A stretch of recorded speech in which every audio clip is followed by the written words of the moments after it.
Welcome back to Chasing Dreams Homestead, y'all. We're so excited that you are following our journey. We're happy to have you along with us. We've had a bumper crop of cayenne this year. We have grown cayenne for a long time, but this year we were just blessed with so many cayenne peppers. It's amazing to us. We did try a new variety this year, and I'll show you more of that a little bit later on. But we've dehydrated a lot of it. We love to have fresh dehydrated herbs throughout the seasons, and we also love to have fresh dehydrated peppers.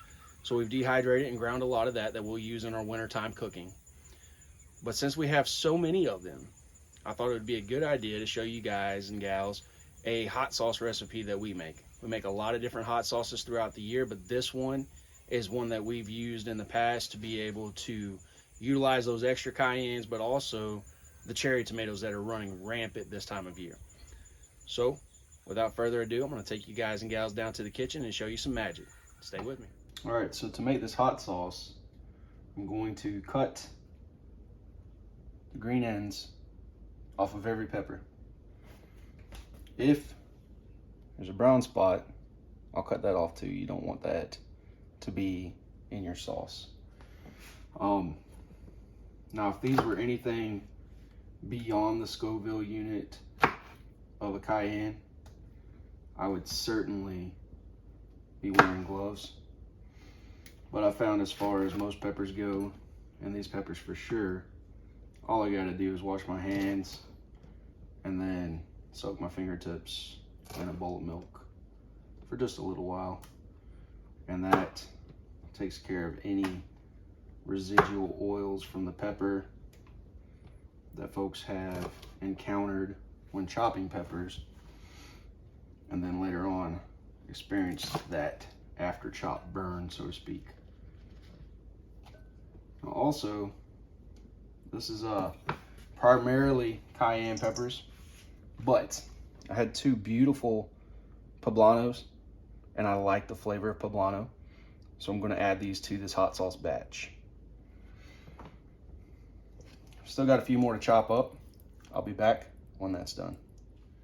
All right, so I got all the peppers chopped up, and I'm not sure if you were paying attention in the chopping video, but I was tossing the ends of the peppers towards the ground. I've got a pig bucket down there. We don't have very much waste in our kitchen because of having livestock, so we give most of the scraps either to the pigs or the chickens. Now, I did not take the top of the tomatoes and throw that in the bucket. The reason for that is tomato can be toxic, not necessarily the tomato, but the vine can be toxic to some livestock. Tomatoes are safe to give to many livestock, but the vine is not. It's part of the nightshade family. I'm going to go over the different things that we use and the ingredients for this hot sauce with you. First would be turmeric. I love this stuff. It gives a good flavor. We like this Kindred's wood fire grilled garlic. It's really good stuff too. I like that flavor. It gives a little bit of smoke. I use the Redmond real sea salt that has the minerals in it. This stuff is awesome, and it's pretty much all we use anymore. We never use any other kind of salt anymore. I'll be using a little bit of mustard seed.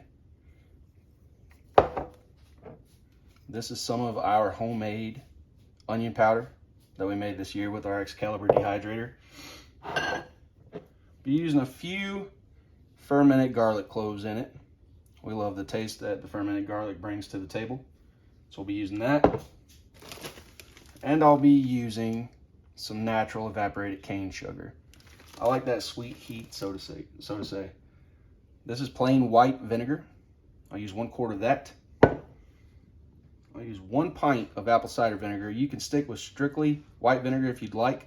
I like the flavor that the apple cider vinegar brings to the table. And then 1 pint of water. That's what we'll do. I'll put all of the vinegar in the pot and get it warmed up, and then I'll put the dry ingredients in it and let that dissolve before I add the tomatoes and the peppers. I'll be back in a moment. All right, y'all. So I've gotten the vinegar warming up in the pot already. I wanted to show you what I do. I go ahead and do equal parts of the mustard, turmeric, wood fire grilled garlic, and our onion powder that we made. I use a total of 1/4 cup for the seasoning. So go ahead and put that in there. Give that a little whisk.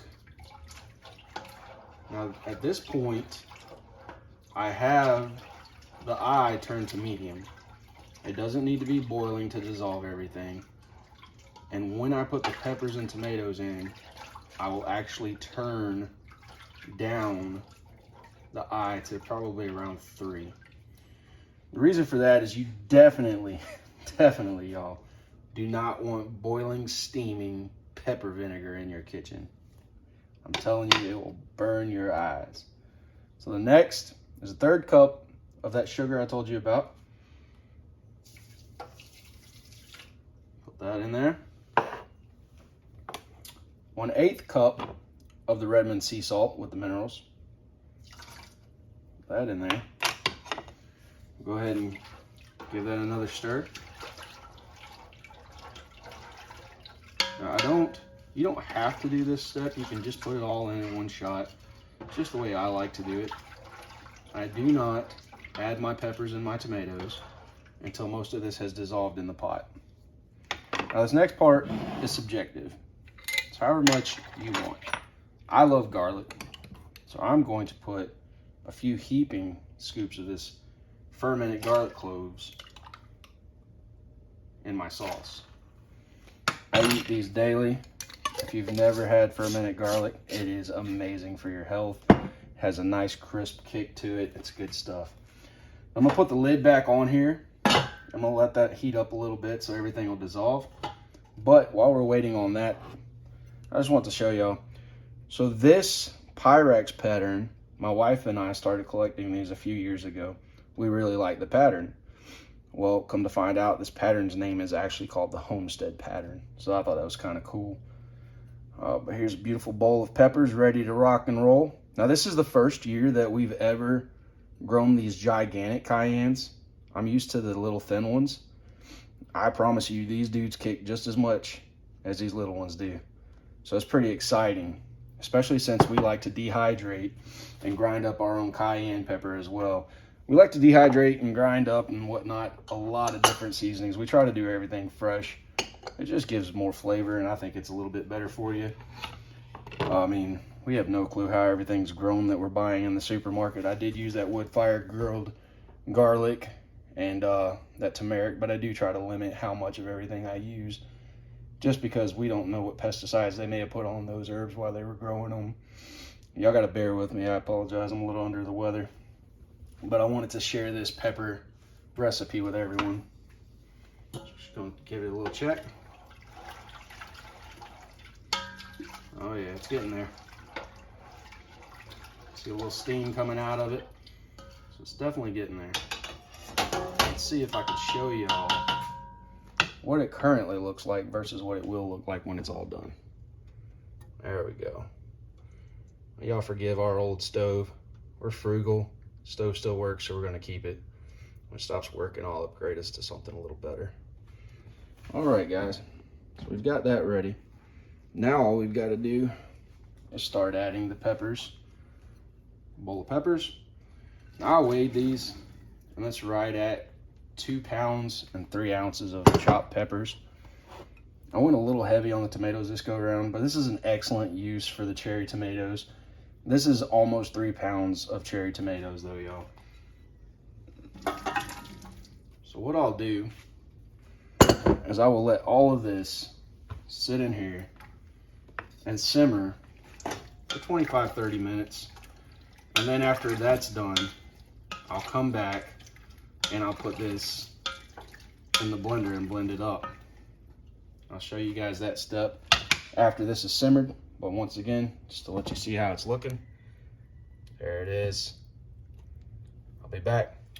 All right, let's check it and see how it's looking. Oh yeah, steaming. There you go. Not boiling, but it's been simmering, y'all.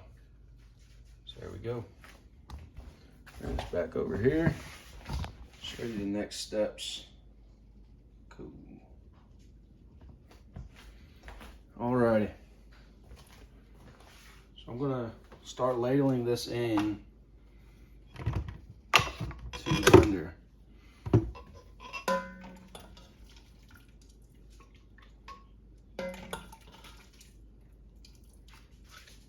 This is the part where we get everything ladled into the blender, blend it up really good, and then we strain it. And we'll put it back in the pot and simmer it a little longer, but this time I'll simmer it uncovered. All right, we'll do a little bit at a time. I'm not gonna have you guys sit there and watch the entire ladling and blending process. I like to use the blender over the food processor for this, simply because the blender will turn at a higher RPM and will get everything much more finely blended than the food processor. So here we go.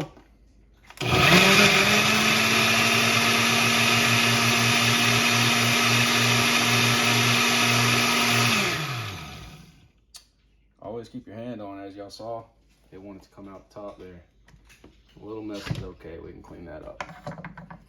So I've already got my pitcher with my strainer set up. So now we're going to strain everything.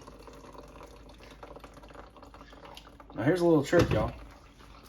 Once this is all strained down into this, I'll actually put this pulp in a quart jar, and I can make a second batch later on by just adding just a few cayenne peppers. It's a way to stretch it, because this pulp is still going to have plenty of heat to it. All right, y'all. We'll be back shortly with some more steps. All right, that's the last blender worth of the hot sauce. I've blended it up, but I wanted to show y'all this important step here. So I'm using a fine mesh strainer. And if I were to sit here and just let this bad boy drain on its own, for one, it would take all day long. That may be a little bit of an exaggeration, but it would take quite a while. And for two, you wouldn't get all the beautiful juice, the hot sauce out. So I'm gonna sit here, I'll show y'all. I'm gonna keep working that down. I'll show you the finished product.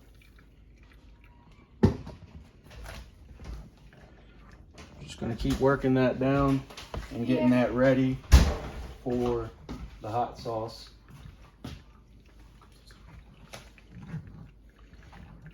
And once I get all of this strained out of every bit of the pulp, as you can see, I've got my jar started to save the pulp. Because as I mentioned, you can reuse that pulp for a second batch of hot sauce. Now, if you know you're going to use the pulp within a week, you just throw the pulp in your fridge. If your peppers are coming on slow and you don't think you'll be making a second batch very soon, then you can actually freeze the pulp. Just leave a little bit of space in the jar so that as it freezes and expands, there's room. I'm steadily working down this pulp though, so that I can get all that beautiful hot sauce out of it so that we can bottle it. And you may also notice in the background is some lemon juice. The reason for that is that this hot sauce is already quite acidic because of the vinegar. We've got salt in here, which is also a preservative, and so is sugar. But I like to use 1/4 cup of lemon juice to a batch this size. It's just to give it a little bit more acidity so that it preserves better. I've got my pot heating up so that I can water bath a few pints of this hot sauce as well. I ordered some more of those woozy hot sauce bottles from Amazon. I love those. As the year goes on, I give away a lot of hot sauce, so I always end up running out and I have to order more. Or, simply we finish our bottle off at the house, and things get lost when you have kids. You would love it if your kids put everything back in one spot and you could find it the next day or the next month, but it doesn't always happen that way. So here I am working this pulp down, and I want to show y'all how much it's came down now. Look at that. We've almost got all of the juice out of that pulp, and then I will put this pulp in a quart mason jar to use later for another batch of hot sauce. All right, so Mama Dreams, my wife, likes to tell me I'm a messy cook, and she is absolutely correct. So I am doing my best to clean as I go so that she doesn't get frustrated with me making this hot sauce video for y'all. That's a lot of sauce. It's gonna be awesome. I'm going to go ahead and add the sauce to the pot. We've got the pot on 4. Look at how liquidy that is. That strainer does an awesome job. So we're just adding all of that to the pot. As I referenced, 1/4 cup of lemon juice. It gives it a nice flavor too. So I'm going to let that simmer, slightly covered, for about 25 minutes. Now what we'll do when we come back is we'll get all this jarred up, and the woozy bottle jars, these will go in the refrigerator and they'll be perfectly fine in there. I've had hot sauce sit in the refrigerator for a year and not go bad. The vinegar really is a good preservative. And then I've got my water bath started. These have already been sanitized. We'll put the rest in those and get those water bath. That way I probably need to go ahead and get another pint ready just in case. It looks like a lot more sauce than I was anticipating. But that way we've got some pantry safe hot sauce as well that we can just sit in the pantry and not take up space in our refrigerator. Now I'm fortunate enough, my buddy and my neighbor gave us an extra refrigerator that I keep all of my ferment foods and hot sauces and whatnot in. So I've got the space, but we like to go ahead and make some that's going to be shelf stable as well when we're making a batch of hot sauce. All right, so I want to show you all a little hack. We use the lid from a sauce bottle, a squeeze bottle, as the funnel to get it in these woozy bottles, because this funnel, even though it's got the small end, sits on top. It doesn't go all the way in, so you'll make a mess. I've got it figured out for my ladle. This is about 3.5 ladles worth.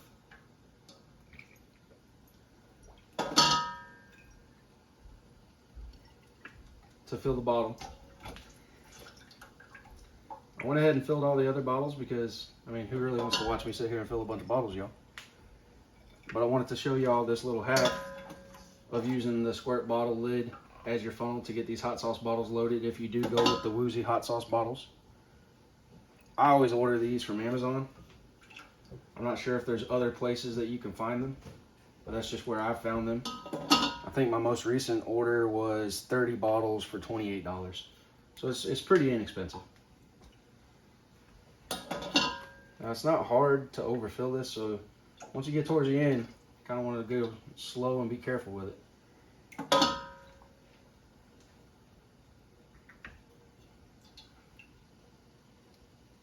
Alright, that's capping that one off there. Like I said, it's not hard to overfill it. I'm all the way to the top on that one, y'all. I've got the other pints loaded up. I've got a few more to fill up.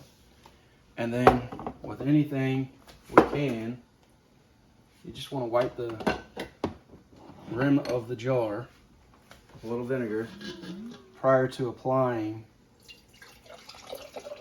your lid. You want to leave 1 inch to 1/2 inch of headspace.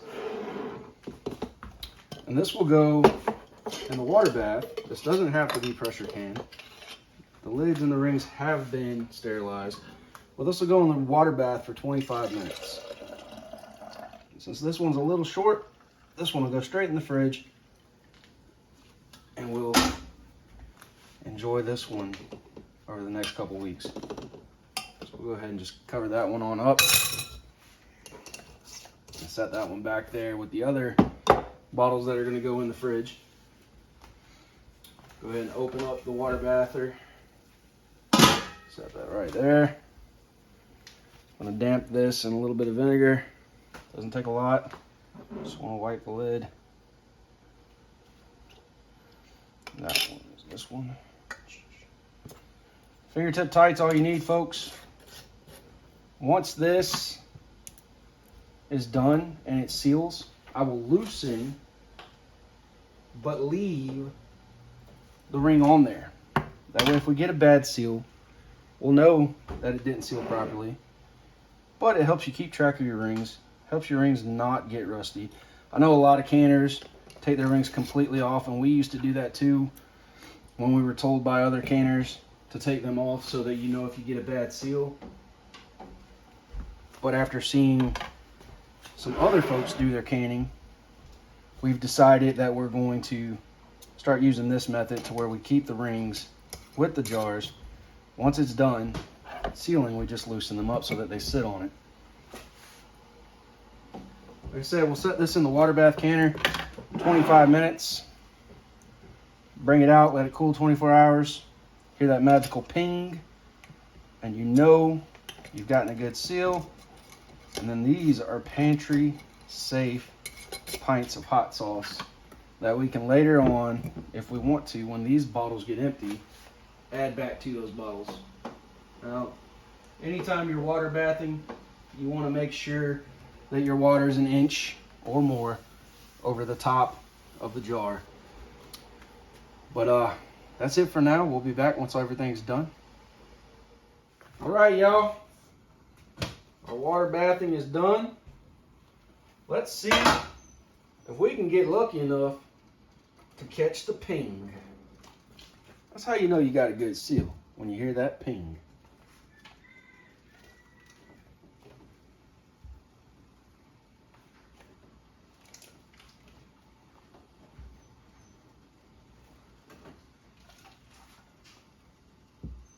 Whether or not we get to hear the ping, I don't know, but we'll try. But we will leave these for 24 hours. Oh, heard one. There you go. There's two of them.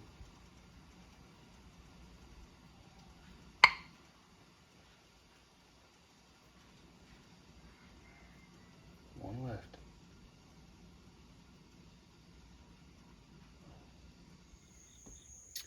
All right, y'all. It's time for the moment of truth.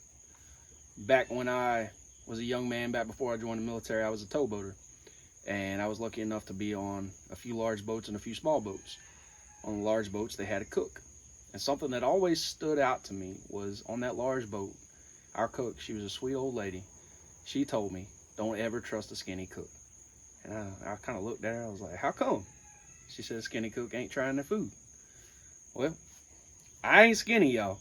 So I'm going to try my food. But I'm also going to give you an honest review. That's what I always do. Because I'll be honest with you. Sometimes you make something, and even though you made it 20 times, something went wrong, got a little funk to it, didn't turn out right. So I always try it, and that's how we're going to roll. Get us a spoon of it. This is that jar that wasn't full enough for me to water bath, so I ain't going to put that one in the water bath. All right. I'm going to try it without anything first. I'll tell you what. So I went a little heavy this time on the garlic, but I like it. So this one here, it's got a very nice sweet heat taste, but a punch of garlic. And I like garlic. So if you don't like garlic, don't use as much garlic as I did. Or no garlic at all. Choice is yours. The rest of the recipe remains the same. Let's try it on some chicken. That's what I call that, chicken. Let's see right here.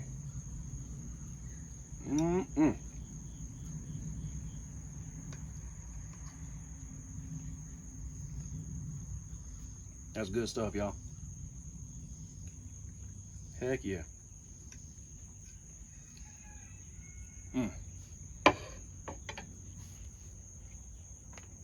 I'm not gonna have y'all sit there and watch me eat all that chicken, but it's good stuff. I wouldn't steer you wrong. So if you like a little bit of sweet heat, and in my case some garlic, go ahead and whip you up a batch of this recipe. Depending on where you live, your peppers should be coming on nice and strong like ours are right now. So that's a way to utilize your peppers and your extra cherry tomato. All right, y'all. We appreciate you following the video today and checking out our recipe. I hope you like it. If you like what we're doing, like and subscribe to our YouTube channel. But also, we have a Facebook group, Chasing Dreams Homestead, where we post more frequently. So if you want to stay in touch with us and see what all we're doing at Chasing Dreams Homestead, come on over to our Facebook group as well. You can find us on TikTok also. And here soon, we'll get Instagram running as well. Till next time, y'all, keep dreaming.